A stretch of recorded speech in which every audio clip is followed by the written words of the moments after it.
Hi, my name's Phil. I like talking about politics, and in this video I like to discuss how the Tories' HS2 moves are not causing political traps for Labour as they believe, but actually just completely screwing the country, as it will make other infrastructure projects much more difficult to complete now. But first, if you'd like to be notified of daily news and politics, please subscribe to the channel. So, Labour had adopted an official position of supporting HS2, including the Manchester leg. The Conservatives scrapped it. No problem. Labour can just pick it up after the election, can't they? So the Tories look at Labour for the response, and Starmer says, well, no, because you've completely knackered the entire financial basis of the project, so we can't. The reason for this is that the Tories are going to sell off the land which was needed for the project. So it's not just that Rishi Sunak is saying, right, I'm pausing it now, but a future government can pick it up if it wants. You know, people think that Labour can just buy the land back, but of course they can't. They are already going to be forming a government with a completely shattered economy. The idea that they'll be able to find the money to start the project from new again when Sunak has destroyed the entire thing is fanciful. So in terms of why people think Labour can just deal with it, first, people think that Labour will just be able to use the money from the sale of the land to buy it back at the same price. Now, this is wrong for two massive reasons.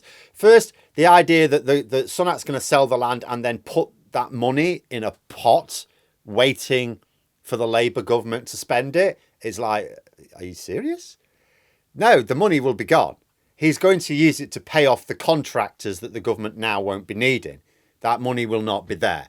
So even if it were possible to use compulsory purchase orders for Labour to buy the land back, with what money do they use to buy the land back? But secondly, even if it were in a pot, even if Sunak inexplicably had this pot of money that would allow Labour to buy it back at the same price that the government sold it, still won't work, because the people who will buy that land I will absolutely bet you, first of all, they'll buy it at a knockdown price. The Tories will sell it to mates and donors for a nominal amount. I'm sure that comes as a surprise to no one. And then they will immediately sell it on at a much higher price. So even if Labour managed to conjure up the money to buy back the land, they'll be going, OK, we're going to use a compulsory purchase order for you to sell that land back to us for what the government sold it for. And they'll be going, well, no, because I paid loads more than that. You're asking me to give you this land and be out of pocket. No, I'm going to take you to court. So now the government would get bogged down in court cases for goodness knows how long. And consider the Labour government would have to fight a lot of court cases, because that land will be sold to a lot of different people. And they'll have to win every single one. They lose even one of them. That means you don't have the land to proceed with the project. You can't just go, oh, well, we'll build the rails to here, but then we don't have the land. Then we'll build it from here. And we'll just have to wait until that land somehow can be bought back before we can proceed with the project. It's like, no, you'll just be wasting money on nothing. This is Sunak completely cock-blocking a project which had long-term cross-party support. Sunak will no doubt earn a lot of lucrative favours from the people who do buy the land and can sell it at a massive profit, and those involved in the free ports, which are being linked up with his new so-called Network North projects, which half of which are actually in the south. But in terms of the politics, Sunak is getting away with this, because you think, how is he getting away with this? The Conservatives, first of all, it's a manifesto promise. It's a manifesto promise that a lot of Conservatives agree with, a lot of Conservative MPs agree with. It's levelling up. It's completely screwing over a load of Tory MPs who are between the West Midlands and the northwest of England. How is Sunak getting away with it? He's getting away with it because he's convinced Tories that this is a trap for Labour. First of all, with Labour saying they can't go ahead with HS2 now, they're going, oh, Labour, U-turning, you see, U-turning. And they're implying that the decision by Sunak must have been a good one because Labour agree with it as well. Secondly, they're challenging Labour to say that they won't back the supposedly new projects, even though they're mostly not new at all. But this isn't a trap for Labour. It's a trap for the country. Labour can just keep explaining how Sunak has salted the earth with his moves. Just keep on that line. Yes, it's possible they melt down. I remember after the Uxbridge by-election, which is absolutely madness.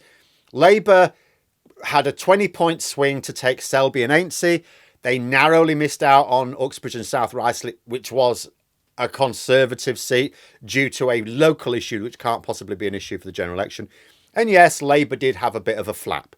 And it's possible Labour could flap over this one and get their messaging wrong. But if they don't, they'll just keep explaining that actually this is the Tories and it's stopped them doing anything. It's the country which will suffer. And the Financial Times recently published an article explaining just how. Put simply, what's happened here is the government has flipped its commitment to a long-term investment in national infrastructure. It was an investment which brought on board loads of contractors, some of whom will have been looking at years of work on the project, nice stable income for them for a while. Now it's all been thrown into a sudden stop. And more than that, it's exposed just how easily a government can do this.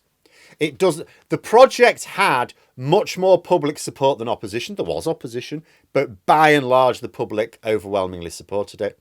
It doesn't matter that it had much more parliamentary support than opposition.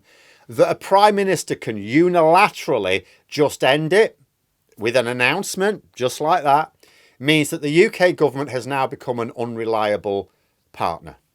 It's a little bit like relations with the EU, isn't it? When Labour form a government, we might imagine that we can accelerate our cooperation with our neighbours, and I do hope we can. But we have to understand, as far as most people in Europe are concerned, the UK government is the UK government. Okay, they'll be aware there's an election, they'll be aware of different parties coming. Are they different? How are they different? Just as most people in Britain don't really know the difference between different French or German or Belgian governments, for example, neither do their citizens necessarily appreciate the difference between our governments in power. They just see the UK behaving like bellends for years, and it'll take a major charm offensive from Labour to correct that image. Well, the same's true of contractors.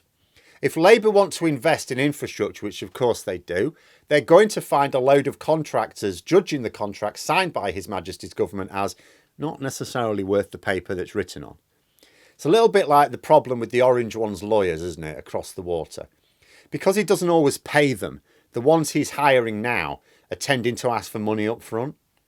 We're going to find the same thing. Contractors will want more safeguards concerned in protecting their investments. They'll expect to be paid, more reliably because Sunak has now made the government unreliable.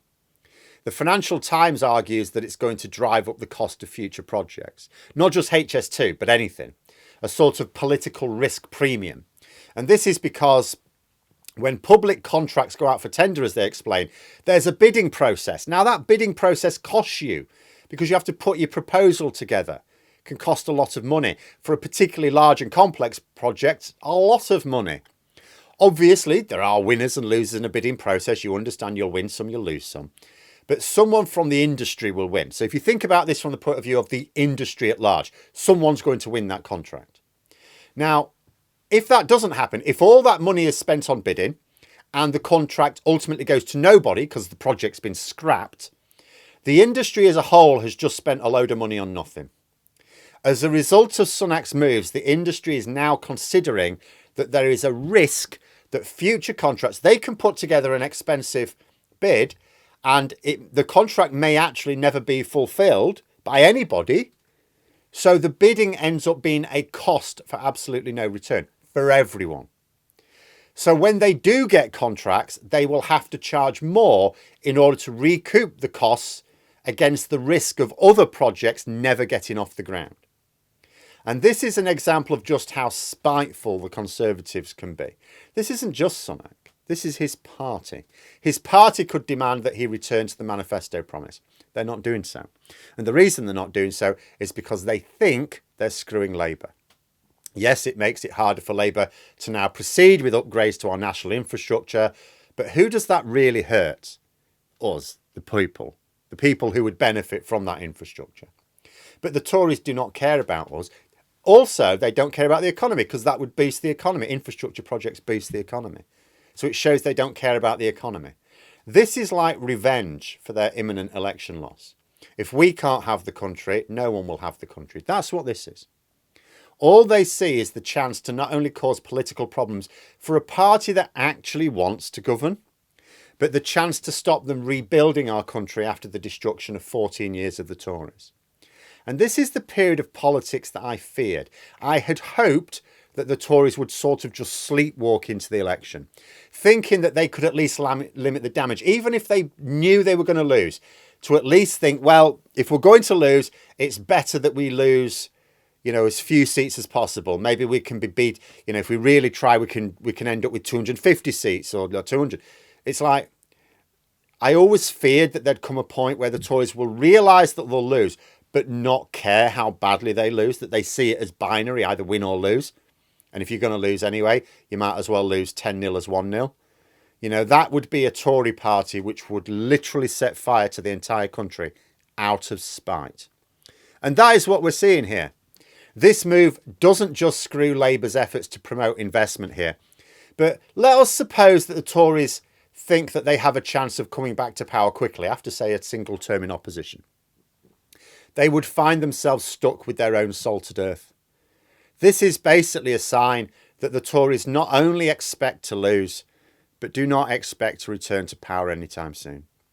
We're now very vulnerable to their malevolence. Maybe that's why a petition calling for an immediate general election is really racing away.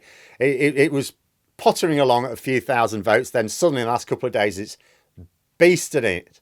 It's already beaten the target needed for a parliamentary debate, and it's pretty much doubling it now.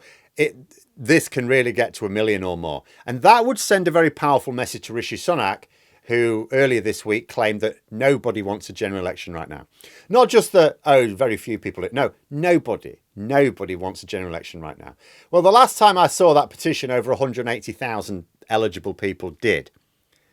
I'll put a link in the description below if you're in the UK and qualified to sign it. But there we are. Those are my thoughts. Let me know yours in the comments below. Hope you found the video interesting. If you did, please click the like button. And if you'd like to support the channel further, the join button for memberships. And until next time, I'll see you later.